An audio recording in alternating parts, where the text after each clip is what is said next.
Hello, everyone. Welcome to the June 21st edition of the SIG Contributor Experience bi-weekly meeting. A few announcement items before the start of the call. This call is being recorded, so please be mindful of what you say or do in this meeting. And we operate under the Kubernetes Code of Conduct, which essentially boils down to be excellent to everyone and be nice to everyone in the call. We do have a document to take notes for this meeting, the link to which I dropped on the Zoom chat. It's also on the Slack channel. If anyone wants to volunteer taking notes, please feel free to do so. And having said that, so we ideally like to give the opportunity to people who are joining this meeting for the first time to introduce themselves if they want. So if someone is new, please feel free to introduce yourself.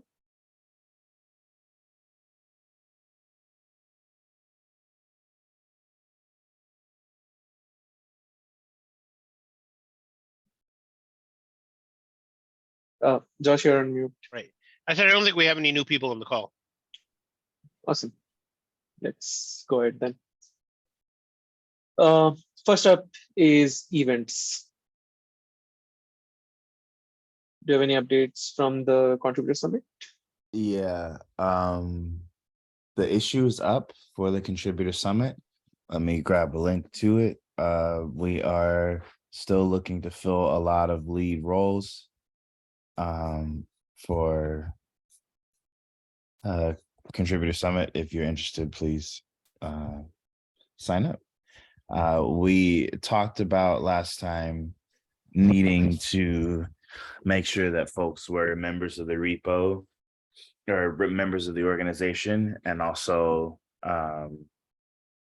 shadows being chosen by the leads. And so I've been enforcing that.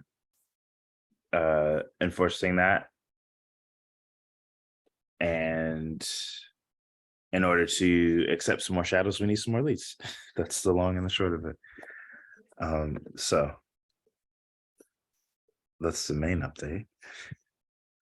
Josh, did you have any updates about the playbooks that we're missing? Or I haven't had a chance to start working on the social playbook. I mean, several people will be able to contribute to that, but I probably need to start the first draft. Noah, have you started working the operations playbook? It's got about 9 sentences in it right now because I've had about the same amount of time. Because you were going to say, because yours is in the same situation, right? Is that once you actually draft it, people will be able to actually throw it together. Exactly. People will be able to add stuff to it. Yes. Yeah. So there, I just linked the issue. It hasn't been sent to KDev yet. I guess partially I wanted to. Oh, there's a hand raised. Sorry, Craig. I'm just wondering sort of where help is most needed. It's hard to know how much work each of these things is. And yeah, so the playbooks do have an estimation of how much work is required for each of them. And are you looking for something that takes a lot of time or doesn't take a lot of time? Ideally, it doesn't take a lot of time, but provides a lot of value, of course. I guess I'll go read through the playbooks and see what makes sense. So we're missing is social event lead, and that one, the comms lead probably doesn't take a lot of time, and then project management lead as well. Yeah. Actually, one thing on that, we haven't had or really needed the project management lead for a while. I think that sort of falls up to the leads directly a bit. Okay. Yeah, I remember there was a discussion that happened last time about folks looking for other ways to contribute, especially folks that aren't code contributors and have like PM roles. And they're like, so that was the reason that I put it back. But I'm very happy to take it out again. Yeah, I mean, I guess my question would be, what would a project management lead be doing differently from what the event lead and shadows are doing? Yeah, I think it would be more of a sort of accountability on the leads. Yeah. As well as like timetables, kind of enforcing, like, speaking for myself, can have a tendency to be a little, oh yeah, I'm gonna get to that, and like, and do the, I'm waving my hands with my cameras off, do the like hand wavy thing of like, yeah, it's coming. And PM's like, yeah, when, like, oh, we need this Okay. by the whatever, things like that, Yeah, so that feels like something we should have in the general stuff, but mark it as optional, Okay. right? As in, if somebody who's a PM and shows up and wants to help, that would be really useful, but we can run a contributor summit without one. Right. I did have like somebody in mind, but they are not here to for me to ask them. So Okay. we can definitely list as optional, not a super necessary thing. I trust us to, be on top of things, but as far as sort of making the lift of the leads less in the lead up to the contributor summit was more my thinking of the PM role. Okay. And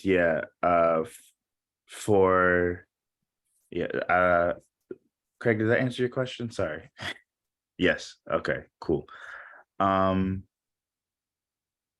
So we can send it out to KDev. I mostly was just like, not super trusting myself with like what I wrote. And I was like, oh, other people need to look at this before it goes out to like a ton of people, So if it's fine, which it probably is, like, yeah, sure, let's like look for KDev, but like making that specific, because like a lot of people are like, I'm happy to help, and that's dope, but it's not so much like targeted. Where folks are helping, and like we definitely need people to step into the lead role, and then some path to acceptance or denial criteria for folks that are not members of the organization.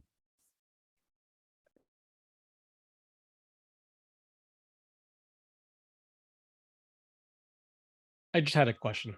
Do any of these roles, lead or shadow, need to be on sites, or they need to be attending the contributor summit? Yeah.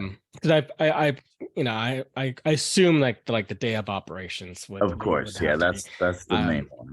because there was a question on the issue, like if there was, and it I could be need virtual. to answer Yeah. that question. But yeah, there is a lot that can be done in the lead up, and even remotely, like if they're working with comms, like get tweets out like during the event, stuff like that. Like there is a lot that can be done remotely, and I need to craft a response to that and sort of make suggestions for things that can be done, without being on site. And then like a lot of things that need a lot of work in the lead up that, people just need help,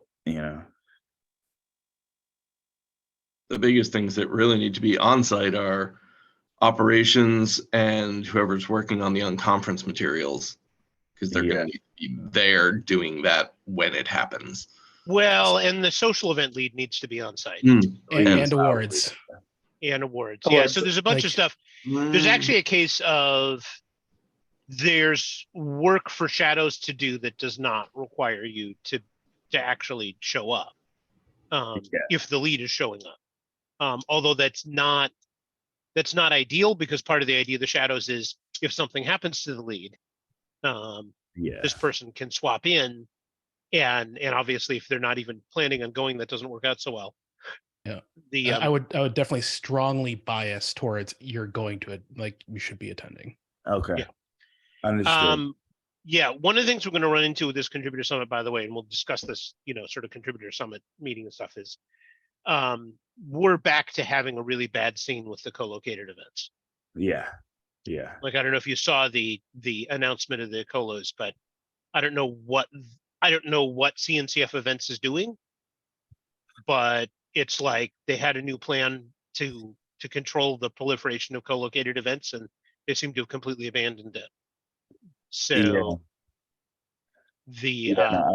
I'm definitely even running into things on my side at work because of like ArgoCon being like at the same time, and so like it's like I understand, like I feel that pain, and I'm like figuring it out right now with like my management and leadership. And right. Well, so the big question there is, do we even want to suggest push towards having the contributor summit on Sunday? It's not going to happen for this year. Yeah. So I can provide a little bit of context on some of these changes. So there was a large amount of feedback that they didn't want to have as many sort of days for KubeCon as a whole. And in addition to that, people felt that, you know, essentially the way KubeCon was before, many people would have to be there from like weekend to weekend, which pushed for, okay, we're going to make it so that way the vast majority of people can get home either Thursday night or Friday morning. That was mostly in direct feedback from various member companies. Unfortunately, that does create the conflict that we are seeing today. And I think that what it'll mean practically for us is that people will be moving around, I think, throughout the day. And we should just plan for more people to be at the party than at any point during the day for the contributor summit. It does mean that we're going to need to raise another conversation with the CNCF about the long-term Kubernetes contributor summit, because having the contributor summit in the same day as 13 co-located events is just not sustainable. And even if we can't do it for this year, the sooner we raise the flag and say we're already upset about this, the more likely I think it is to get attention. Yeah, I mean, it was interesting to see like the open source summit and then like the CDCon, GitOpsCon, like the way they ran that sort of thing, and it seems like that's more the model that y'all are pushing for. But yeah, we can raise the complaint, as Noah said early, and just like, hey, we want to have this conversation, and then just do our very best to plan the dopest contributor summit that we can under the circumstances. One thing that we do have a little bit of advantage of in this is that most of the colos are half-day events.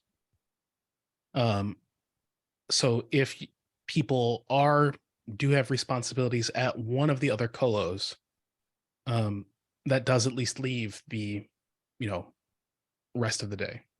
Yeah.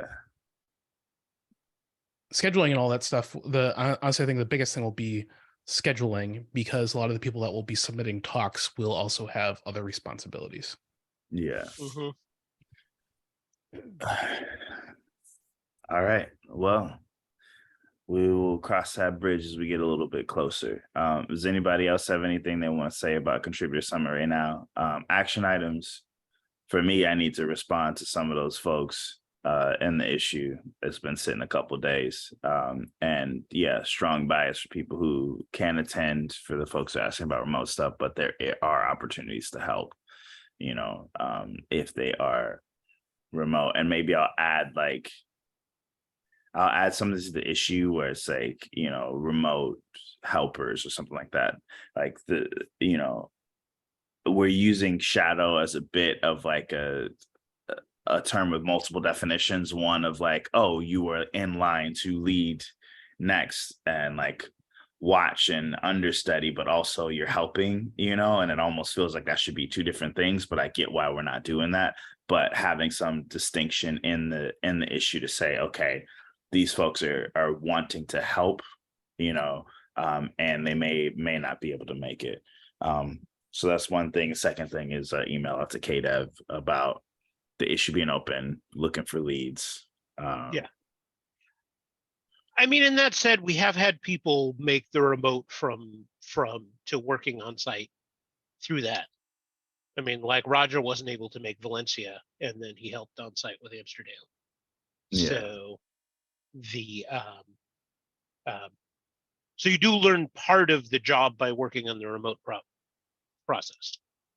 Yeah. The so the okay. Okay, Catherine, I see your note in your hand. Yeah, go for it.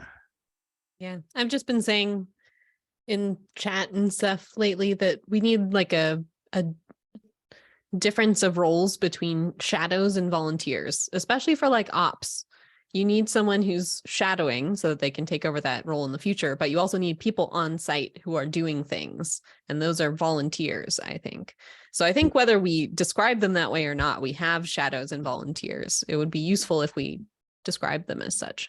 Codify it. Yeah. All right. I'm pro that. I'm gonna work in the issue and get that going for this go around. We'll pilot it, see how it goes, and then for Paris, we'll see what we're doing. Cool. Just to say, that's something that's already explicitly going into the ops handbook because of the way that ops exists. Yeah. No, that's great. But we'll make that distinction. We can make that distinction for all of the areas. Like, no, this person is like the understudy, like shadow, and the rest of these people are like helping out. All right, cool. This was very productive. Thank you. There is also an issue, like not an issue, but a comment from Brienne about the branding.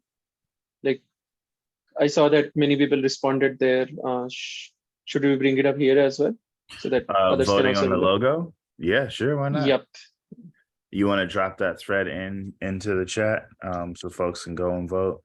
I just dropped. Oh, except that I think she closed the vote yesterday. Oh. Oh. Cool. All right. Yeah, I made my thoughts known. No bean, no deal.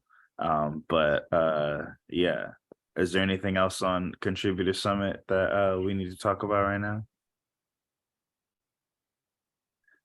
Cool. I will yield the floor. Oh, sorry about that. I will say not related to this Contributor Summit, but one FYI, the CNCF is still looking into the possibility of having a room for China. Yeah. If anybody, I mean, the thing is, we need leadership for that. So if there are people who want to run one, and you can put them in touch with me and I'm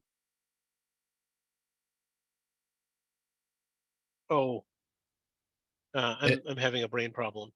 I think who did I run it with? Puja, sorry. Thank you. It was Puya and me in Shanghai. Yeah. Oh. So, yeah.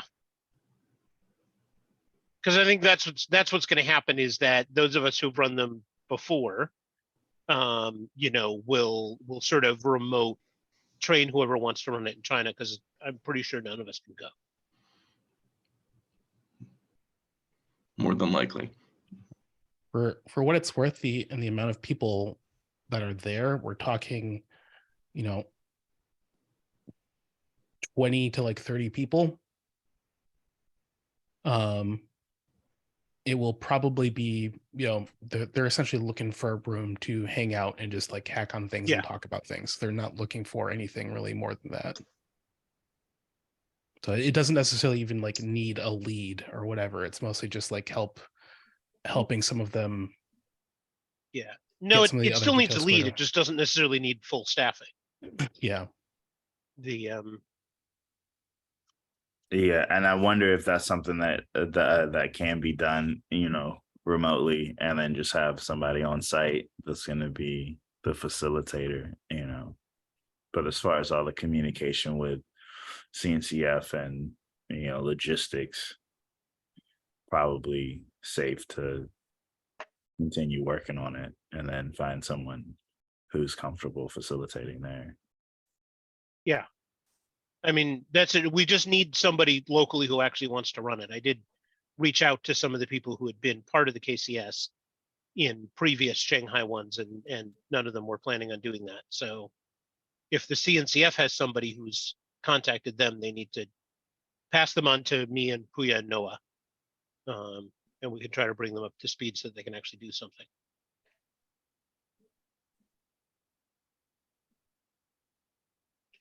Cool. I think let's go ahead with the next topic, which is mentoring.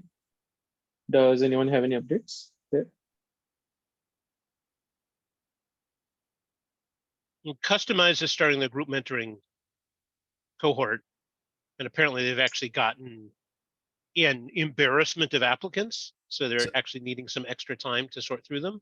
The one problem, yeah, and I talked to them about this, is that they open it up to anyone and everyone, and most of the applicants are not org members and have no context behind Kubernetes. So there'll be some time spent sorting that out.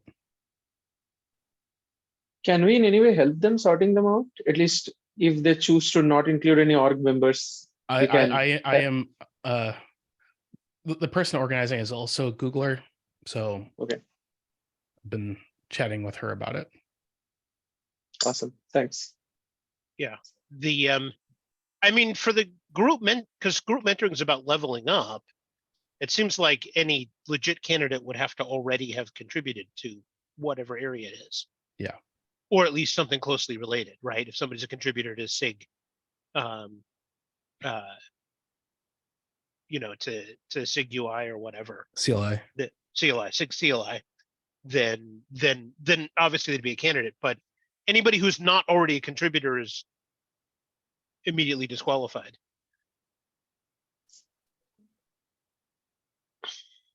Okay, I need to follow up. I have another project that's contacted me about needing some group mentorship sub-project, because they're all in a situation of all of their current maintainers are now working on other things for their day jobs, and so they really need to elevate more people to maintainers. And I'll follow up.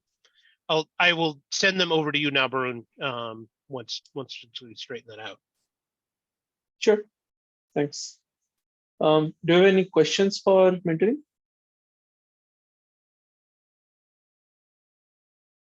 Okay, looks like not. Contributor comms. Hi. Hello. We're communicating. Communicating. Do you want to take a guess on, or you want me to have a go? You can start. I've still got to get my brain together. It's too early for this. So we're working on putting all the various automations from Zapier into one account. I took a go at it. Something wasn't quite right. Nigel came in and fixed it. Thank you, Nigel. But we don't have access to the G Drive directory that's in use, and something's happening in there, we think, maybe. So we need like some kind of like a screenshot might even be enough for us just to kind of interpret what we're seeing in Zapier versus what we're expecting in the directory. Correct me if I'm wrong on that, Nigel. We shipped an article about the dl.case.io CDN change. Link there. We got a lot of SIG spotlights that are kind of in progress, and Mastodon, Kate's contributors, is integrated into our buffer account. Someone was detected at your front door. I think that's a pretty good overview. And I had been chatting with Bob this morning about the Zoom issues, which is related to what you were talking about with the Zapier stuff. So we were going to have a sync after this to go over things that I need to learn there. So it's part of that. Yeah, it's a little confusing the way we have to do it, just because. For what it's worth, I see at least the notes being dumped in the correct directory. Right, like, so that's not right. That's what I saw, and that's definitely not right. I will speak about it in a second. Okay.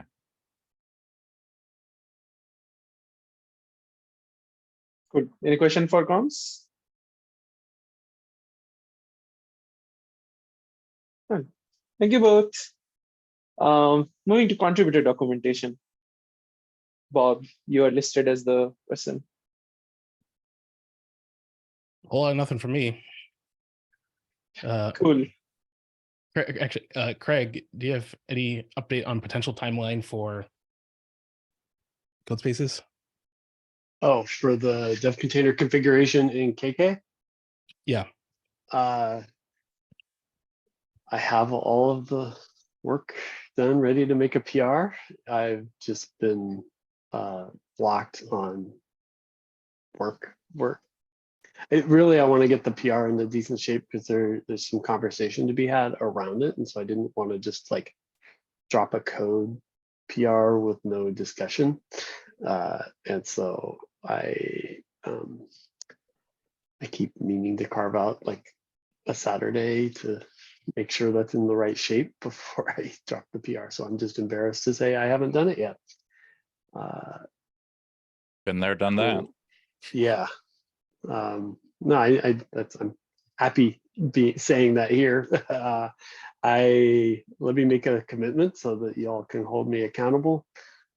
It's stupid because it's just not that big a thing. I will, by the time this meeting happens next, I will create a draft PR for people to comment on. How's that? I like Nigel's response. That's great.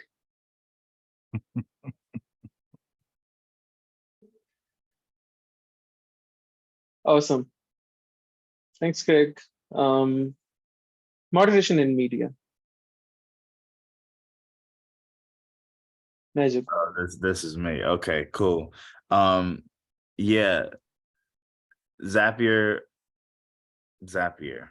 So Zoom, there's like some issues with accounts and access and where videos are being recorded. Essentially what happened is two things happened at once. The first is that Zapier, the one that we had working for SIG ContribEx, needed to re-log in. And so our automation stopped. So like our working one that was going stopped working for a period of time before I noticed. Because I think, and then what also happened is when we set up the other one, it would have been okay.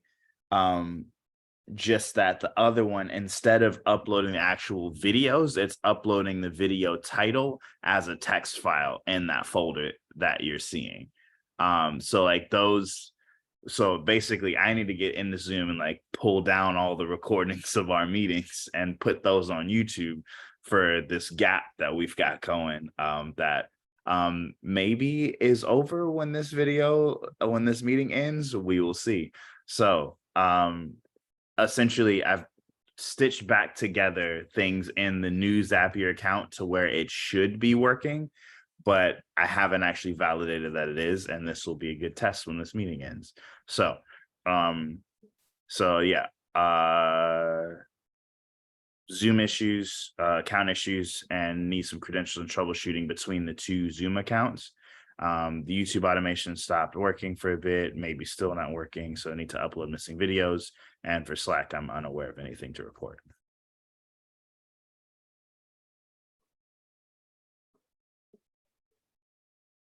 Thanks, Nigel. Any questions?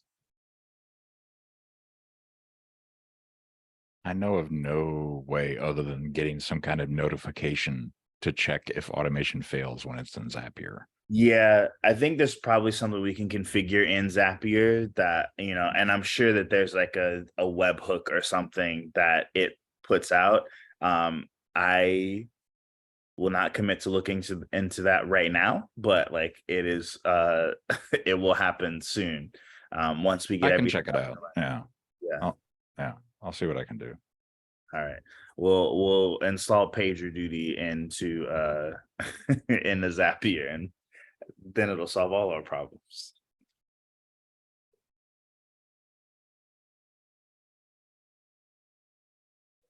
Cool. Next up is GitHub management. I have one update there. So the org member auditing that is supposed to happen, I wrote a small script which is inside the existing KORG tool to basically audit through dev stats and the current org members and find like whoever is inactive in a past time period. So I hope we would be like finishing that up soon and do an audit in maybe next month, I would say, since we have just 1 week left for this month. Anything else from Bob, Madhav? So on the audit front, I dropped a note in like chairs and tech leads and Kubernetes contributors about sponsors and some of that stuff. I was talking to a few other people because I was thinking of like sending a FYI about it to KDev, but that would come off kind of negatively. So instead, I think what we wind up doing is we update our policy on this stuff in the community membership.md regarding like bumping it down to a year instead of 18 months.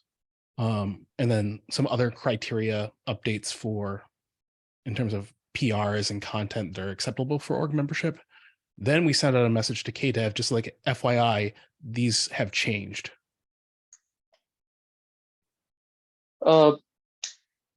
We would need like steering consensus also for that, right?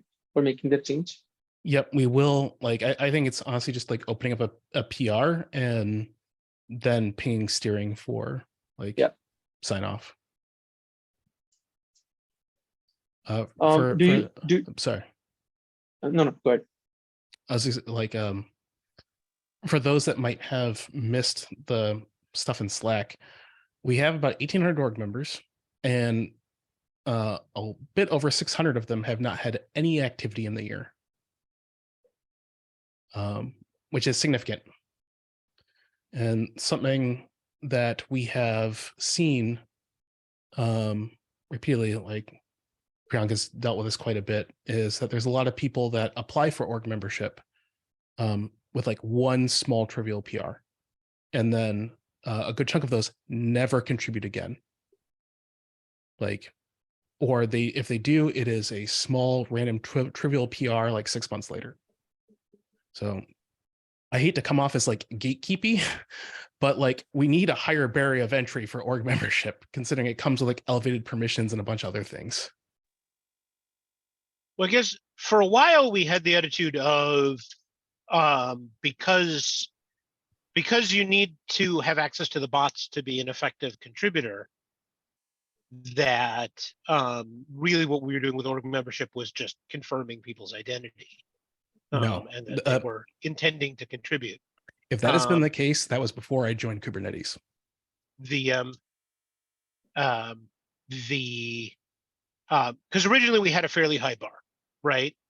And then we effectively, even though we didn't change any of the rules, we told people to be sort of more generous in terms of, as long as it looked like they were seriously intending to contribute and had done something.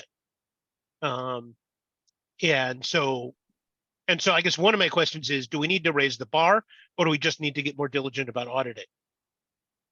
I think both, because the part of the problem is with auditing and all this stuff, or like when someone applies for org membership, is if you deny or say like, hey, you need to show more contributions, you wind up getting lots of DMs and have to have lots of arguments.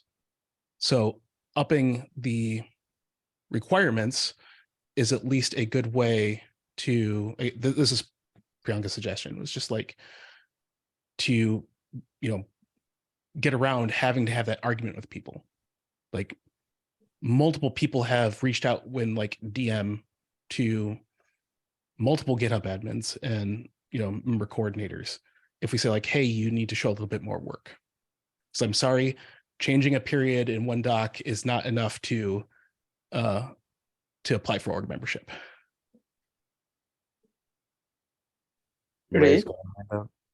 Yeah, so the bar from what I've read from the documentation is five substantial PRs.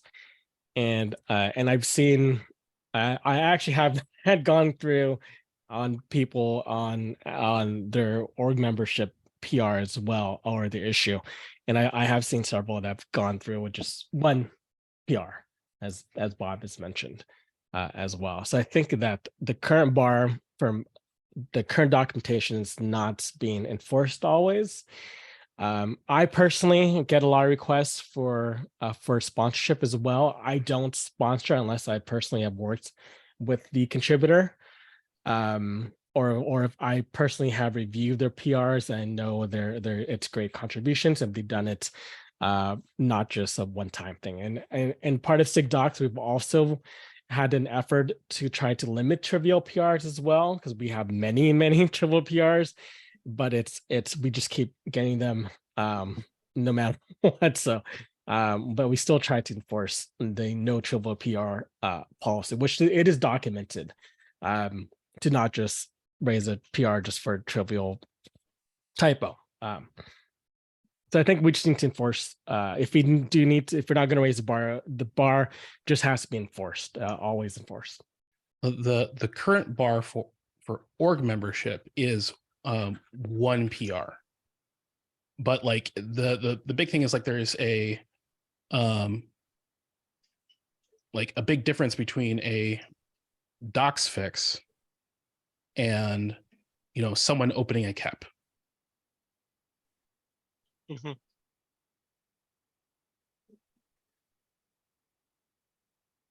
Yeah, well, the thing is, you can't make hard quantity rules for this because, like, I've seen performance/race condition fixes that were literally 2 lines, but I actually happen to know that person spent 6 weeks working on it to figure out those 2 lines. So it's always going to be a qualitative decision by the sponsors and the evaluators. I mean, I guess the question is, if we're raising the bar, I think we need to actually take a look at how hard is it to contribute to Kubernetes if you don't have org membership.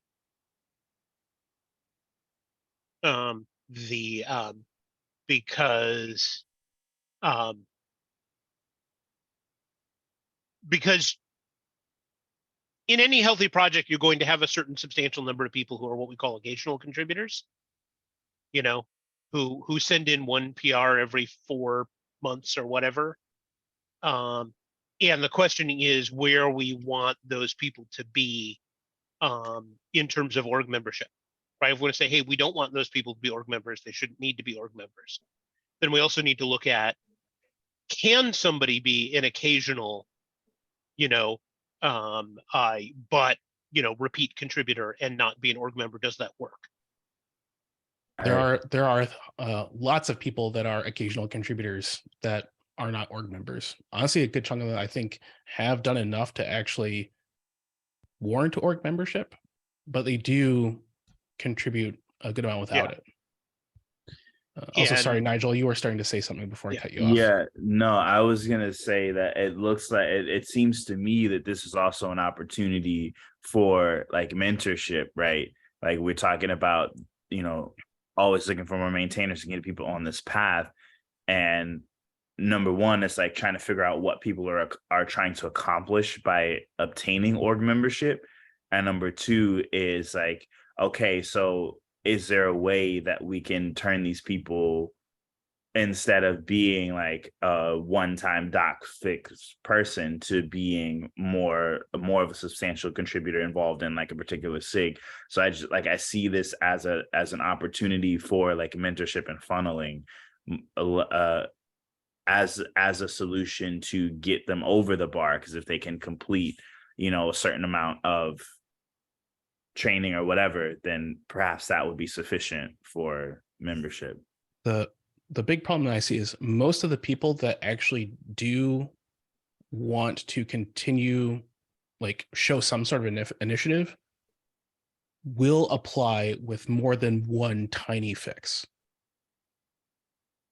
Like, if if the people that are applying for org membership with just from me looking at candidates, spending my time looking at people, the vast majority of people that apply with like one or two tiny trivial things never contribute again.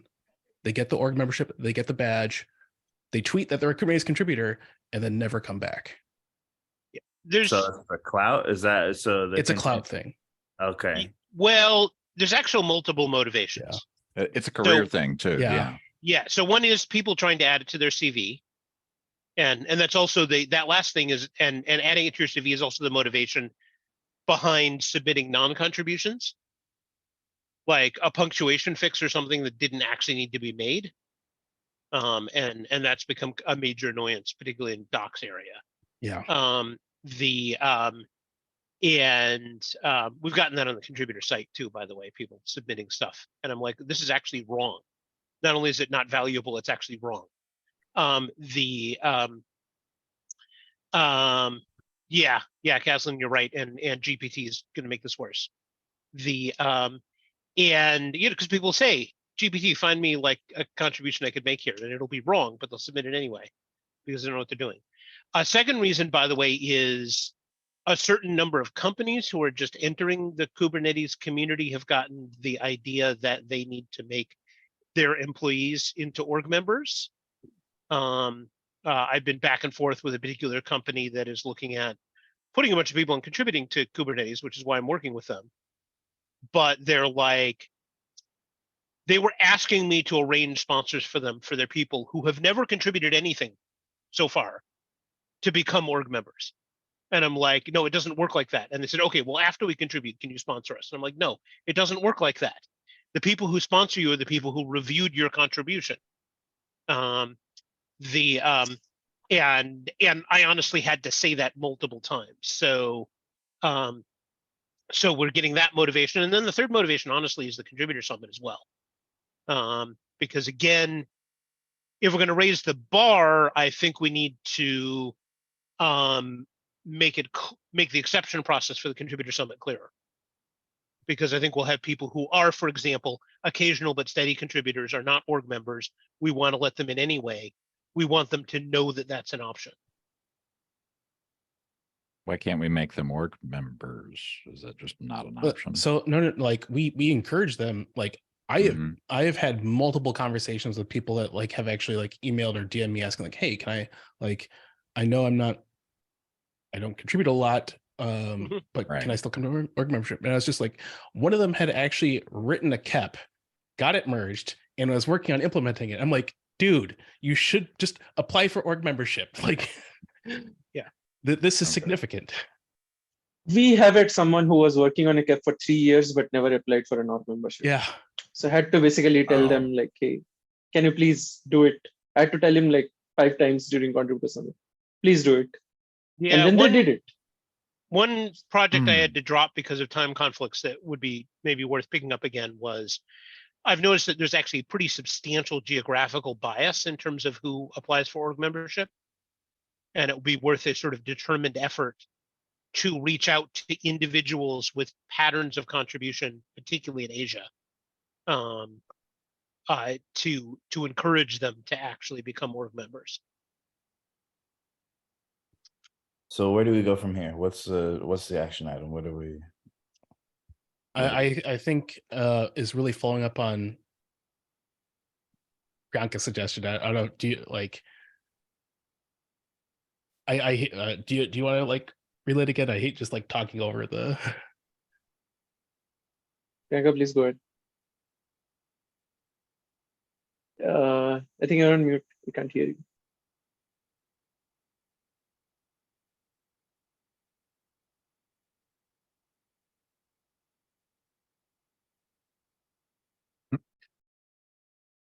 I can narrate. Mic issues. Mic issues gonna type. Okay.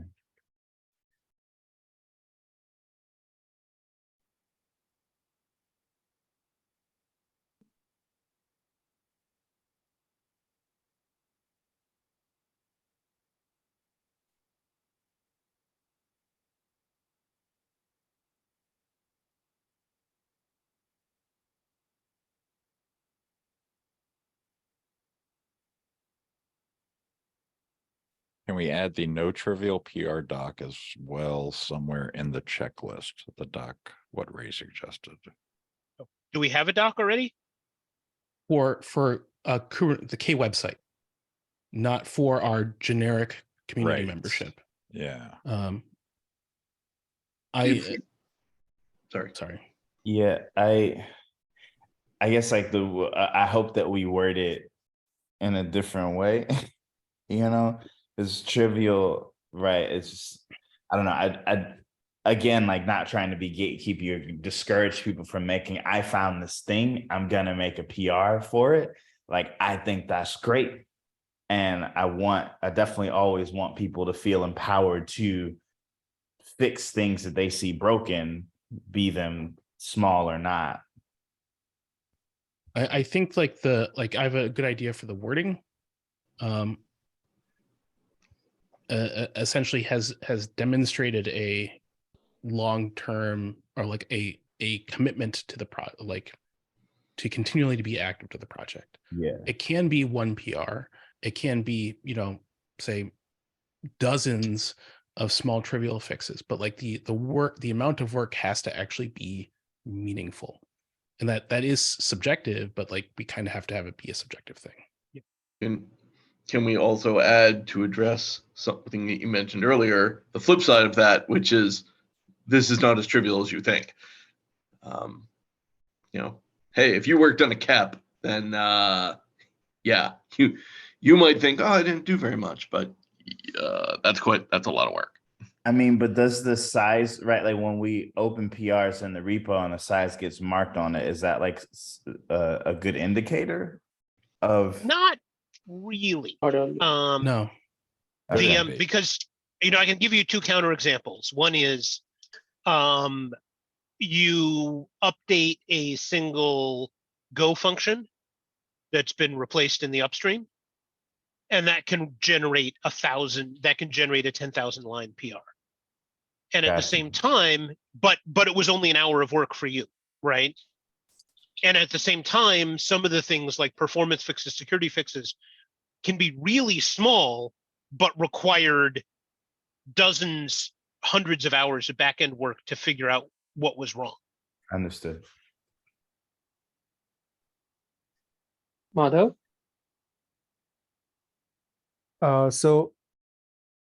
Like I've been listening to this conversation like pretty silently. I just had one point to add here.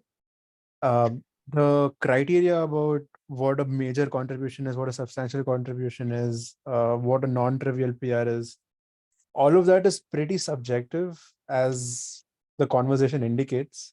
So the non-trivial PR thing, definitely we can start off with something like that. But one thing that that came to mind was a few weeks ago, we were having some conversations around mentoring and all of that. And someone pointed out that I will commit time to being your mentor as long as you understand that being as long as you understand that your time commitment is long term. So like maybe we can add something along the lines of an org membership indicates you sticking around for some amount of time, but in fancier language.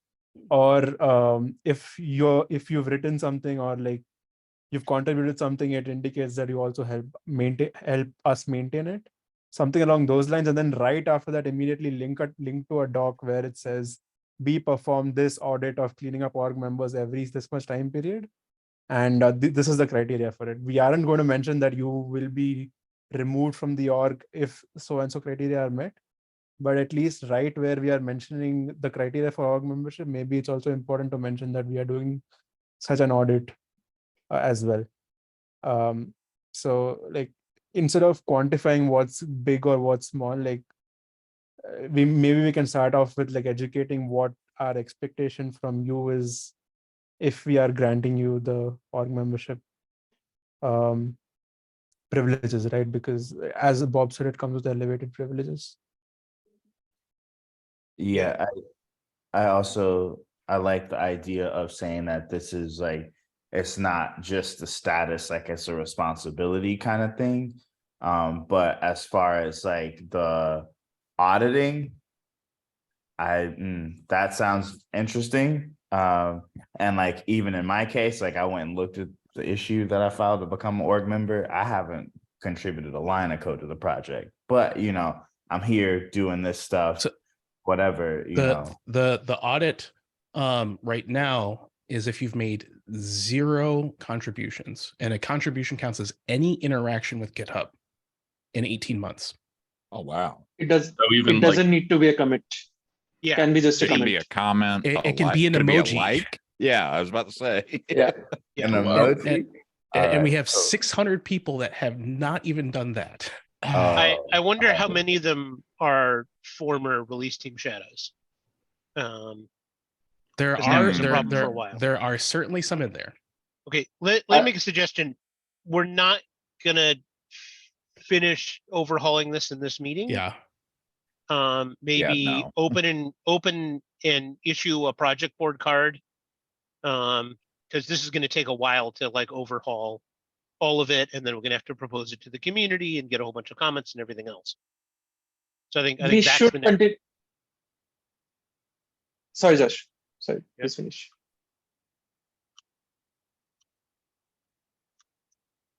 I was just saying, like, we should definitely like continue this in the GitHub admin meeting, which is open to everyone to come and discuss. So we should really put it as an agenda there and continue this further. We also do have like 5 minutes left and 2 agenda items I see we haven't discussed yet in the open discussions. So just quickly move ahead to the steering elections. Yeah, Josh. So. Yeah, both of those are really short, which is one is we're going to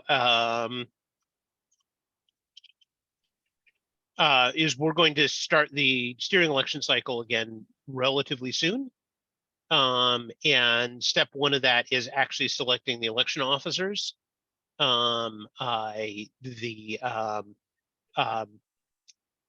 So and kind of the prerequisite to that is we have an election sub-project. The thing is that the folks who volunteered to work on the election sub-project separately from people who are currently election officers with me are not currently active in Kubernetes.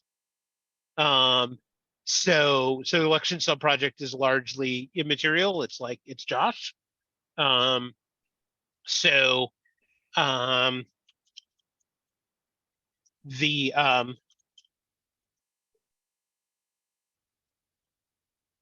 If anybody's interested in the election sub-project as a thing, I would be very interested in having you on board. We did have some ideas for things to do in the election sub-project that weren't just selecting the election officers every year, although that is our inalienable duty.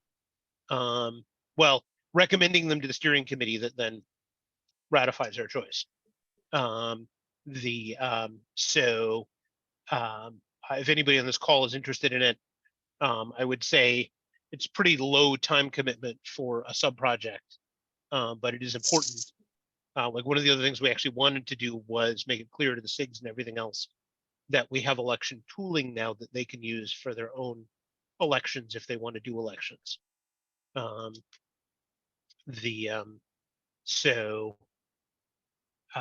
Yeah.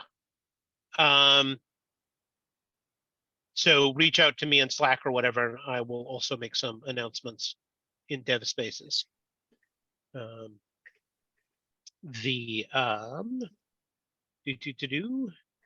other thing is you've probably seen in other community channels that we started a discussion on having a new contributor badge, physical object, to give to contributors. Because the old patch has had some problems, not the least of which that it ended up getting sold by the CNCF store at the last KubeCon. Because issues. Let's say it wasn't the only thing the store was selling that they shouldn't have been selling.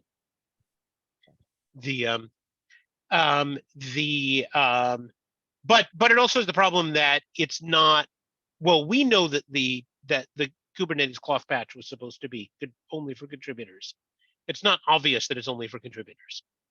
And so people are punting around design ideas that specifically say contributor or whatever. One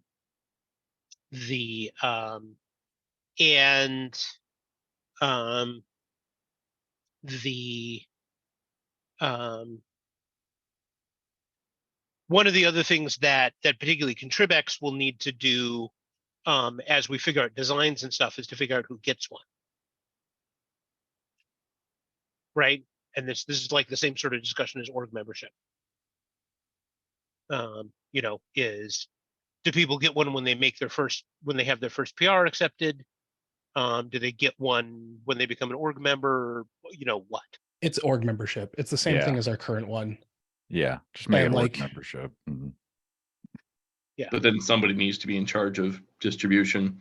It wasn't bad having them available at the Contributor Summit, but it also wasn't ideal. We also have them available through the website if you get a code. Oh, we give out codes? Oh, well, yes. Never mind. Never mind.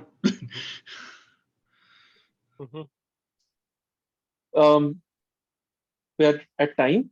But I wanted to say like about the contributor badge, like we also can distribute like when people from a specific region, which has like a lot of contributors, they come to KubeCon, but the other people are not able to come to KubeCon because of several reasons. They can also take a bunch and distribute. So what I did was like I got like 40-ish from Brian and essentially distributed them in KCD Bangalore this time, who were explicitly org members. So they needed to, so I knew like who were org members there and just gave them one each. And that was also working well. We can do the same with the whatever we design later as well. Just in an added measure of spreading it out.